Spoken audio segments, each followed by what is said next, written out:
Welcome to Envisioned Broadcasting Radio, your station for empowerment, music, and talk radio. EB Radio presents Empower Hour with Jaresha.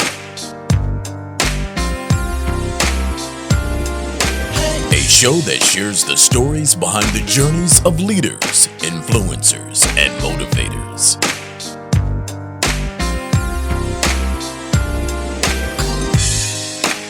The Empower Hour with Jaresha begins now.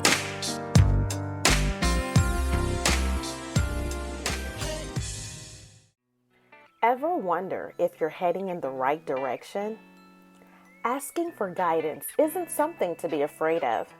At Empower on Purpose, we specialize in giving expert advice, support, mentorship, training, and coaching. We're success and leadership coaches trained to help with life's biggest choices. Our self-reflection sessions will empower you for success in all areas of your life so you can sleep better at night. Our strategies will help you focus and be more intentional with your success. Our coaching and training will help you become a better version of yourself to be, do, and have all the things you want in your life. Empower on Purpose, because we recognize the power and greatness within you and empower you to be intentional and be empowered to live each day with purpose. Visit www.empoweronpurpose.com. Hello, and welcome to Empower Hour with Jaresha. I am your host, Jaresha Moore-Smith. And a little bit about myself, I am a best-selling author with over 19 years of combined experience in education, finance, healthcare, business management, development, and sales, CEO and founder of Empower on Purpose, LLC, where we provide leadership training and personal professional coaching and consulting services, an executive director and certified coach, speaker, and trainer with the John Maxwell team, and owner of Envision Broadcasting radio station. So if this is your first time tuning in, let me just first say I'm so happy that you are tuning into the show. I want you to know that I believe you have the power to be great, have great, and do great. You just have to be willing to unleash your greatness and take action. So on this show, I speak with leaders, motivators, and influencers who want to share their stories and journeys, that is, to empower the world for growth and success. Every week, we take a look at an empowerment quote that we're pondering and how it can empower us for success. So this week, the quote is, "Leap and the net will appear." Now, this is a really, really great quote because it's telling us that we have to be willing to take a step to really take that chance and step out of your comfort zone. And we know this is the comfort zone that we all love to be in, and we love to just be so comfortable in. In life, we very seldom try something new or something different. Let me ask you this. When was the last time you said, you know what, today I'm going to do something different. I'm going to do something different than I did yesterday. In life, we all want to grow. And I believe that the way that we grow is by saying, I'm going to take that leap. And I am going to be leaping, out of that old comfort zone. And we're going to leap out of that old comfort zone and start doing some new things, right? And then we're going to trust the process. We have to trust the net that will appear to carry you on that way. Trust yourself when you make that decision. Trust that you're going to learn along the way. Yes, when you take that leap, it's going to be scary, but the reward will be so great. And just think about this. When you take that leap and you succeed, you'll say, look what I did, right? Look what I did. Now, those of you who know me know I absolutely love. I feel like I eat, breathe, and sleep personal growth and development. But guess what? When it comes down to growth, you have to have the willingness to invest in yourself and your business. I can't tell you how many times I made a decision to leap, jump, or whatever you want to call it. I made that decision to do something that I knew would give me a huge return on my investment. And how important it is to understand your value. And it is extremely important. I can't say this enough. You have to invest in yourself. That means making a decision to invest sometimes in a life coach, a business coach, or any other expert that we know that we need that can help us in our life and business. With that being said, today I'm so happy to welcome my special guest and expert, Charles Reed. Charles is a certified public accountant, a CPA, and I'm so excited to have him on the show tonight. How are you, Charles? How are you this evening? Jaresha, I am wonderful and very happy to be with you this evening. Awesome. Thank you so much for being on the show. So I would love if you would tell everyone a little bit about yourself and your business. All right, I'm a Midwestern boy. I grew up in Iowa. After high school, I joined the United States Marine Corps. Spent 4 years there, a couple of years overseas. Saw some combat in Vietnam. Came back, was stationed in Kansas City. Married my wife, who had 5 children when I married her. I claim insanity, but we were married for 46 years before she passed. Found that people did not believe that my military experience transferred to the business world. They were wrong, but that's what they believed. So I went and got my degrees at University of North Texas. We moved down to Texas and sat for and passed my CPA exam while I was still in school. Went to work for major corporations, did turnarounds, did a whole bunch of stuff for 15 years. Realized I was never going to get to the top of a corporation because I didn't have the political skills. I was unwilling to stab people in the back and throw them off the ladder. So I figured if I was going to run a company, I needed to start my own. So 30 years ago, Ruth and I started our own company, and the rest is kind of history. We've been going with it ever since, growing it and having a good time. Absolutely, absolutely. So that's truly amazing, and I definitely thank you for sharing, some of your journey. So I know that you mentioned, of course, you are a CPA, a certified public accountant, and you started your business so many years ago. So what do you truly, when it comes down to the work that you do, what makes your work different and really stand out among the rest, if you will? Of course, we'd started out as a mobile accounting service with a payroll sideline. I sold off the accounting to my partner that I'd taken on a number of years ago and concentrated on payroll. And I am now one of the more qualified payroll tax experts in the country.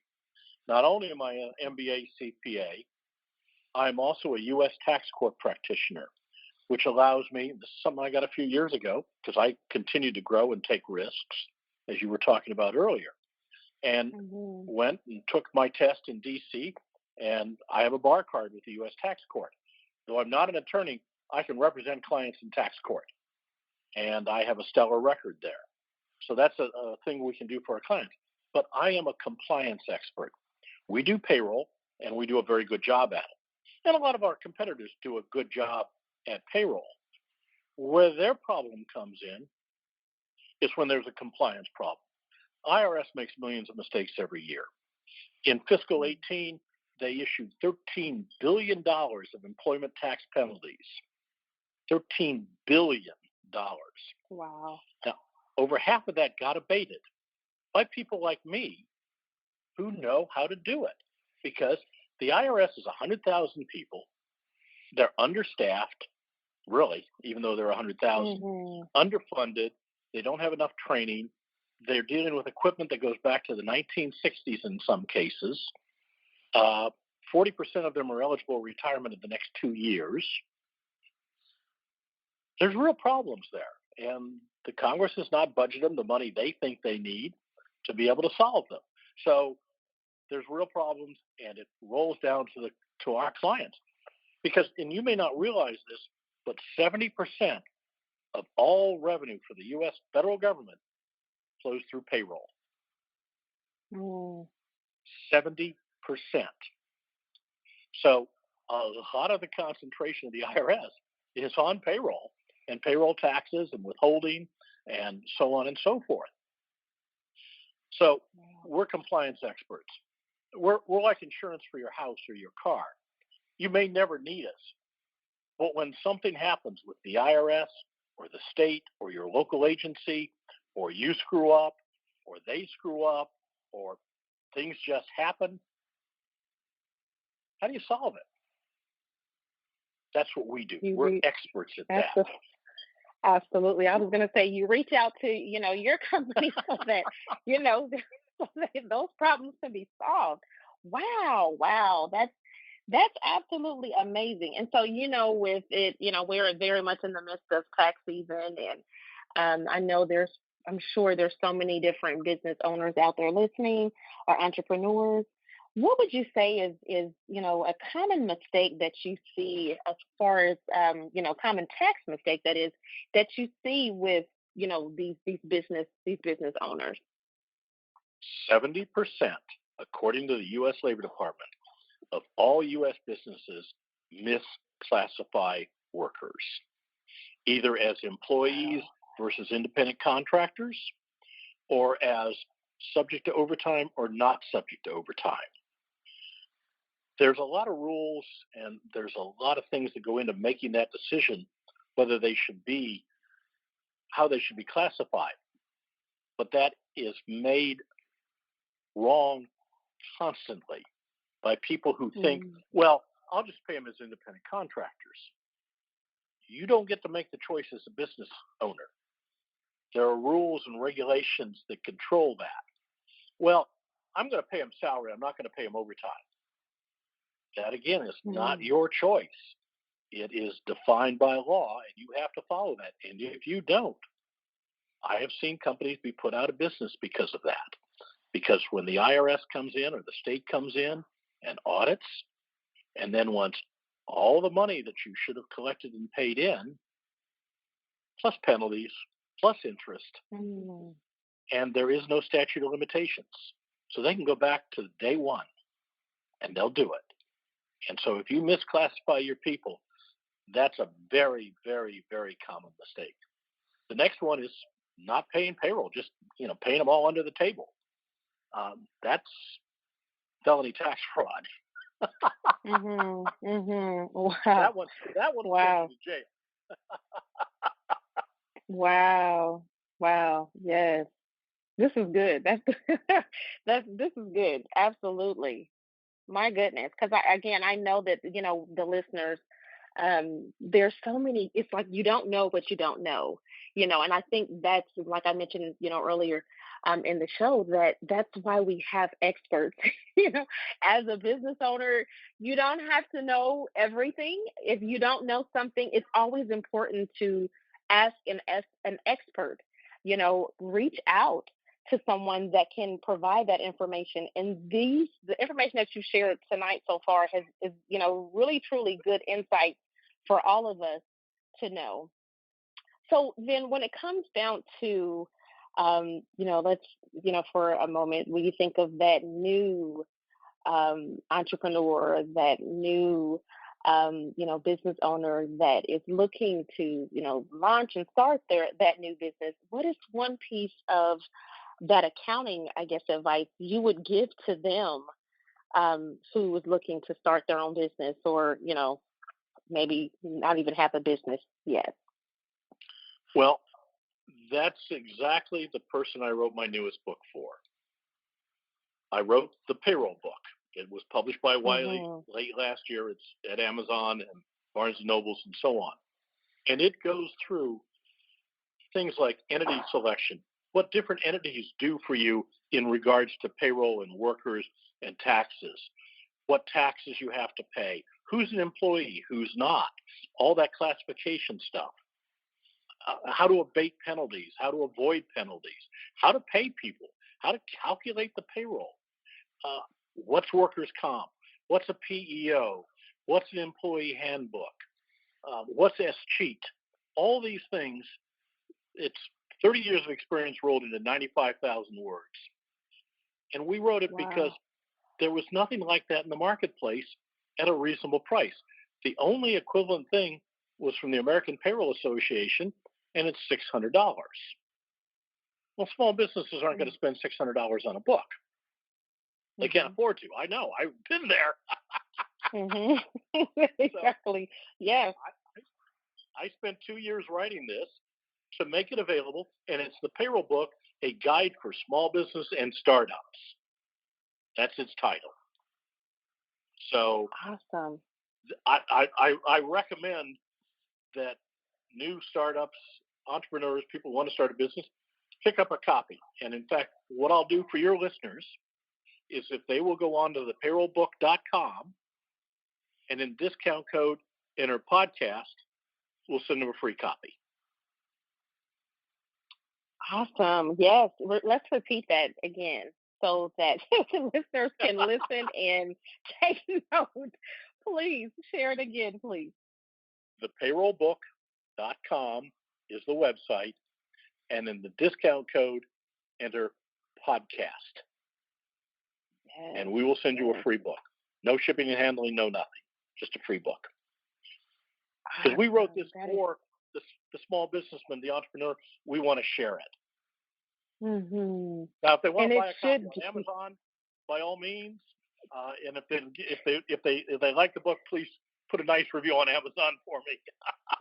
Absolutely, but that's so good because it's much needed, and I have to say this because when I think back to when, I launched my own business, and there's so much that you have to know. And, there's not, when you launch a business, it's not like someone just magically appears and says, okay, here is the handbook for all of this.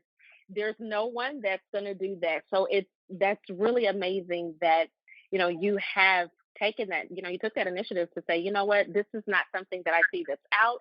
So because of that, we're going to create this for those small businesses and those startups. And right now, where there's so many people that has decided that, you know what, I'm going to start my own business because of, the pandemic. And so this is much needed. Yes, yes, yes. Please, listeners, go to that website and get your resource. This is truly a resource that you need to have, the payroll book. Absolutely, absolutely.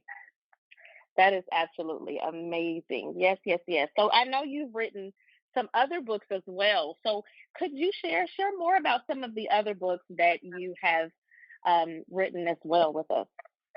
Well, the previous one was the Little Black Book of the beauty business. And it was the back office for the spa industry and the beauty industry. All the things you need to know in running the back end. I'm bald. I couldn't cut hair if I had to. Okay. Mm-hmm. Mm-hmm. Okay. And I still use for my moisturizer what my wife bought me before she passed 6 years ago. So I'm not into that business, but I know how to hire people and fire people and account for them and write handbooks and do contracts for independent contractors, for booth renters, and these kinds of things. And so it was a book for the spa industry. It's available on Amazon. Previous to that, my first book was Starting a New Business. And we are in the middle of revising that right now. And it'll be out probably late this year. A practical guide to starting a business. I mean, you can buy a lot of guides on starting a new business. And there's a lot of stuff. A lot of them say that, anyway, it's a practical guide to starting a new business. Yes, which is much needed, like you said. Absolutely, especially during this time. So that's so good. Like, yes, yes. You talk about that. This is like after the 2008 recession, where we got a huge rush of new businesses after so many failed, and all these people had their 401ks or whatever, and they said, we're going to start our own business. We're too young to retire. We've got to make a living. My industry has just been decimated. And so they started a new business, whether it's doing garage floors or garage doors or landscaping or stuff they sell on Etsy, or starting a small manufacturing firm, or a mechanic shop, or a carpenter, or a house builder, all kinds of things, you name it. And we saw a lot of that after '08. And we're beginning to see that right now as the economy begins to open in some states. We're seeing an influx of new businesses. Absolutely. Yes, yes. And like you said, I just know that it's going to continue to, it's going to continue to grow. Everyone wants to start their own business, and right now, honestly, thinking back to when I actually launched my own, I say, why not? I've had tons of conversations with those that are, entrepreneurs or emerging entrepreneurs that have shared that they're definitely looking to make that leap. But it's so good that, we do have, authors and experts like yourself, because again, resources are so important for business owners. And I can't stress enough, if you don't know something, it's so important to reach out to someone that does.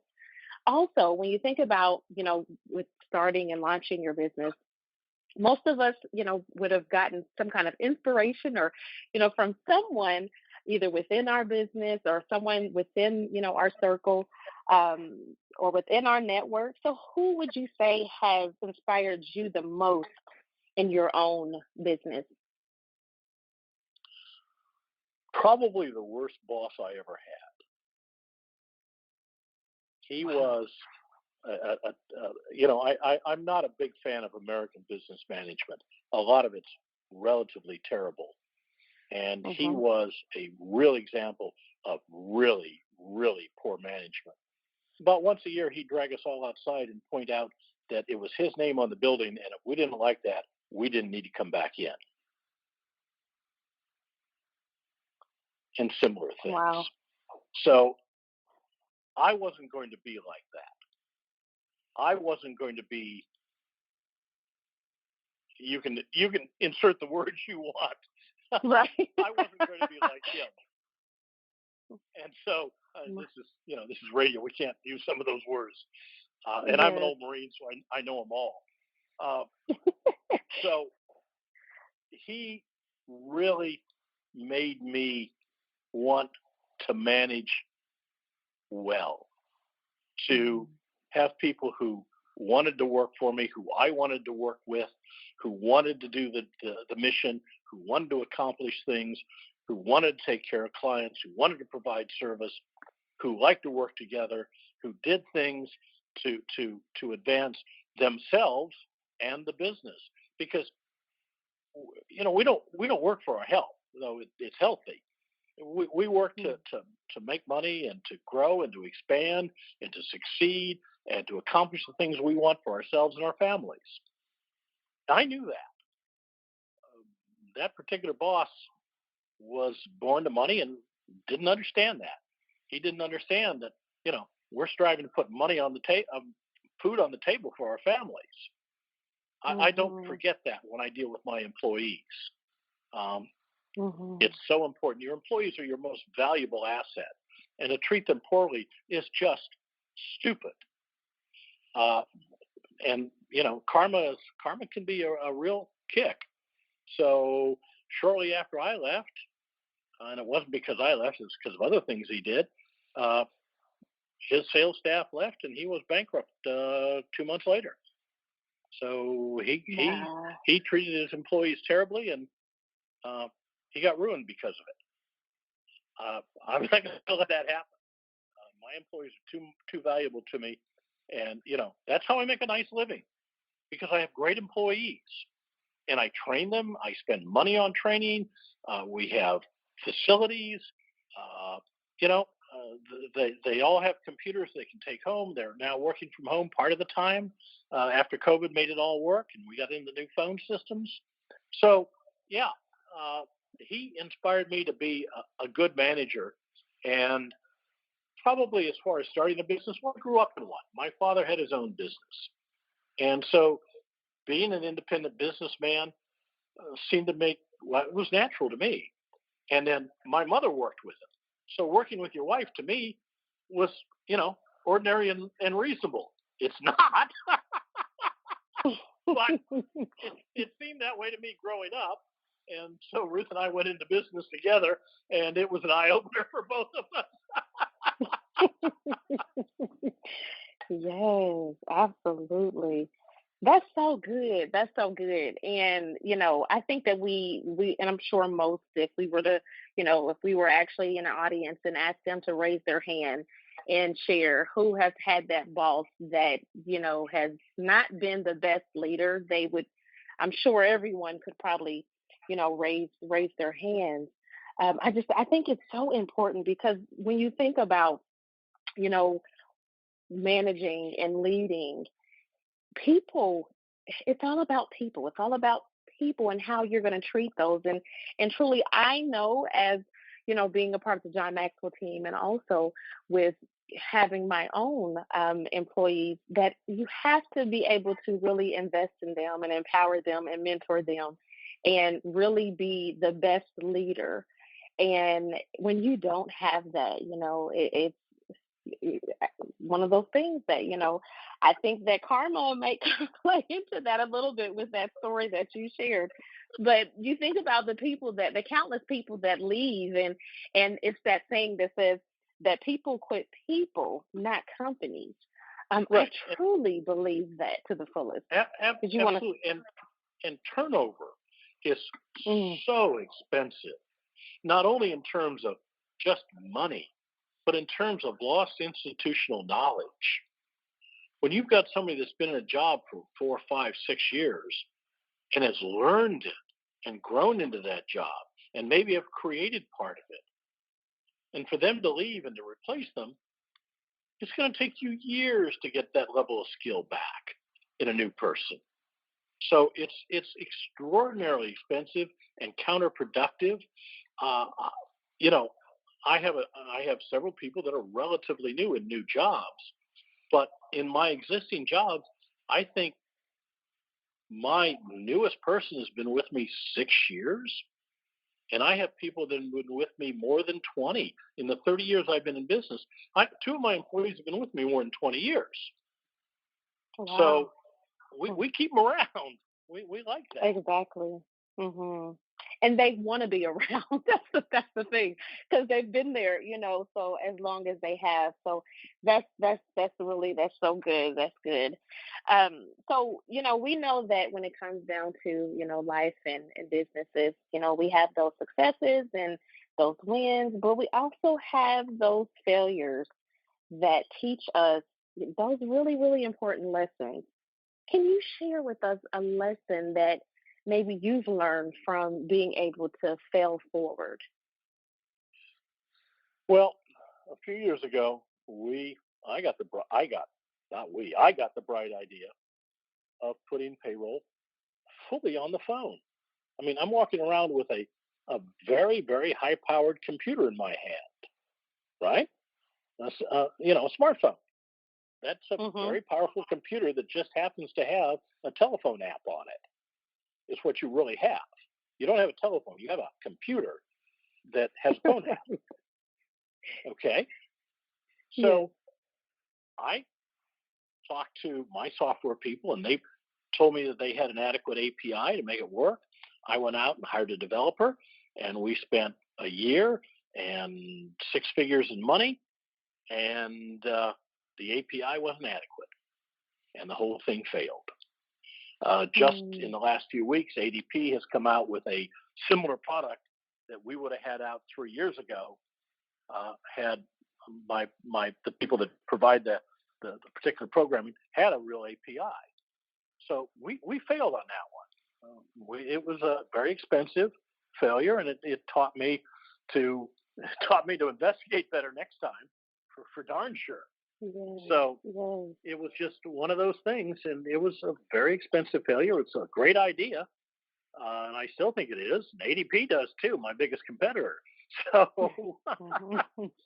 and when my software people get the API up to speed, which they keep promising me and haven't done yet, we'll do it again. But I'm going to make sure the Yes, API is in place before I try again. absolutely. My goodness. My goodness. Gotta love those those lessons that help us to be able to, truly fail forward. So Yes. if you had to look back at, so looking back at, just the whole time that you have been in business, if there was one thing that you wish you would have known when you started, what would that be? Well, it's almost another failure. I didn't realize how poor of a marketer I was. I'm a great Hmm. accountant. I'm a great tax guy. I've been a registered investment advisor. I'm smart. I'm educated. I'm knowledgeable, and I can't sell my way out of a paper bag.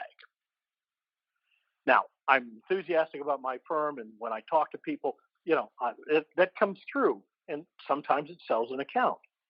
But our sales are so much higher now because I've hired a marketing department. I have backstopped my weaknesses with professionals. And I had wished I Hmm. had done this. I couldn't have done it day one because I couldn't afford it. But about year 5, I wish I'd really gone into the marketing with people that knew what they were doing. And we'd be a lot bigger today because of that. So that was a failure on my part. Here, about 6 years ago, I started hiring marketing people. We now have a great staff.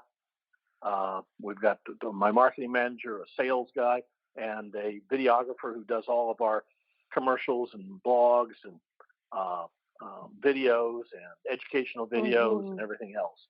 And it's really working well and helping build our place in the market, building awareness. We're getting more leads in inbound leads than we ever have because my marketing is creating an awareness of our company.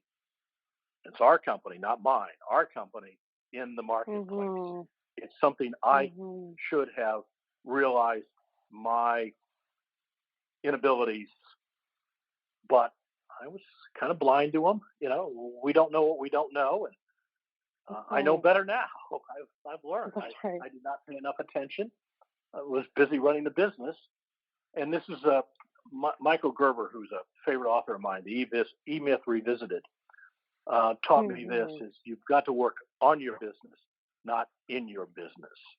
And that was my mistake is working in my business as an accountant rather than on my business as a business owner. Yes, I love that. And that is a really good book, by the way. So that's I, another I resource for them to get. oh Yes. I buy it by the dozen and give it out to clients. Literally, Hmm. I probably bought Yes, 12 dozen of them over the last 20 years, and I've given all but 3 of them out. absolutely. I love it. I love it. I love it to be able to pour into someone else. I think it's so, I love it. Of course, we're all about empowerment here. So helping others, really develop and empower them for growth and success. I love it. Absolutely. And with that being said, so in the beginning of the show, I shared the empowerment quote, which was "Leap and the net will appear." Can you share what that means to you? It's a frightening aspect, really, but any entrepreneur has done it. Ruth and I went into business together. We put everything to the side.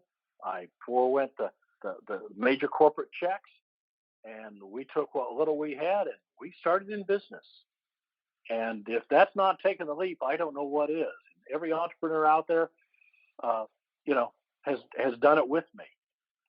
Okay, and it's really scary, but if you do it and you work at it, the net appears, and revenue comes in, and clients come in, and you can make a nice living with a lot of independence by being an entrepreneur.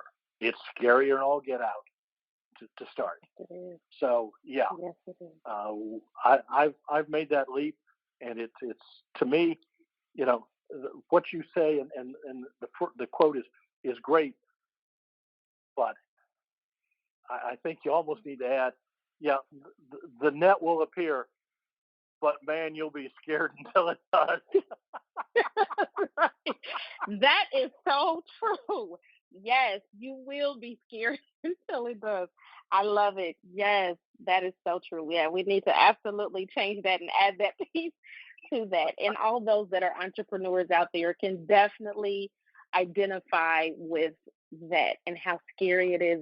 It's, you have to trust the process. You don't stop, that fear doesn't go away, like you said, until that does appear. So I would love if you would share with the listeners how, before we jump to that, I want you to share how we can stay connected. But before we do, if you could give just one piece of advice to all of the listeners on how they could empower their own growth and success journey, what would that be? Let me give you two. The first one is there's never a traffic jam on the extra mile. Go the extra mile for your clients, your customers, your friends, your family, because your competitors won't. And your clients will know it. The second is a quote from Bill Gates, and it's one I love.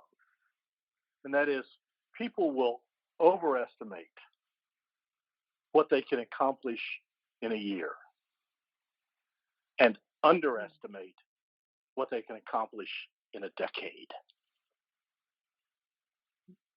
Love it. Yes, that's good. That's good. That is so good.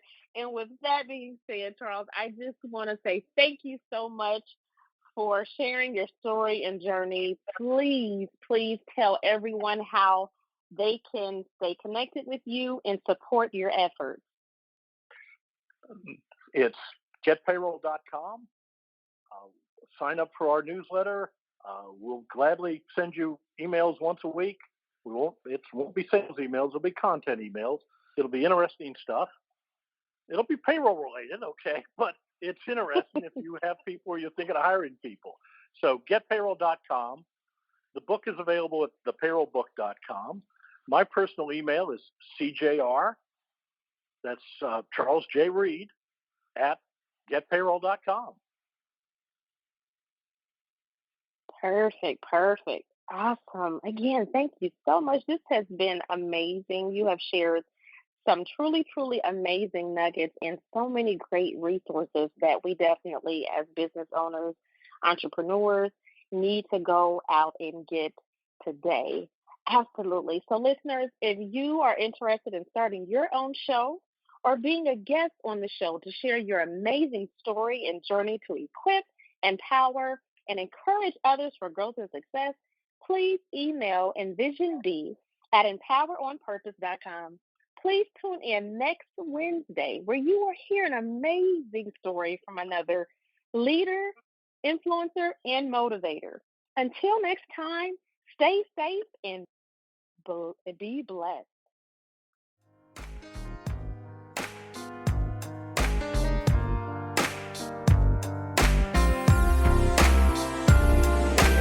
Thank you for listening to the Empower Hour with Jaresha, where Jaresha speaks with leaders, influencers, and motivators who share their journey in personal and professional growth, empowerment tips, lessons learned, and keys of success that will empower you to your best self.